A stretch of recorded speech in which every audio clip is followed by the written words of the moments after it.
Sa patuloy na operasyon ng pulisya para mapuksa na ang ilegal na droga sa bansa, mahigit 100,000 pisong halaga ng marijuana ang binunot at sinunog ng PNP sa Kibungan, Benguet. Patrolwoman Jesly Sabado sa balita. Nadiskubre ng Benguet PNP, RID at PIDEA CAR ang 3 plantasyon ng marijuana sa sitio Tageptep, Takadang, Kibungan, Benguet nito lamang Pebrero 24 taong kasalukuyan.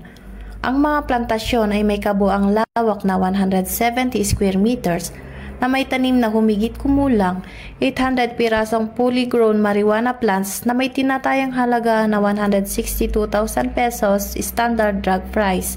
Agad na binunot at sinunog ng mga operatiba ang mga nakumpiskang marijuana sa mismong lugar ng pinagtamnan.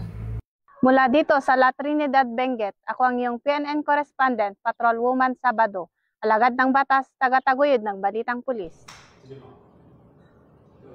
Maraming salamat, Patrolwoman Sabado.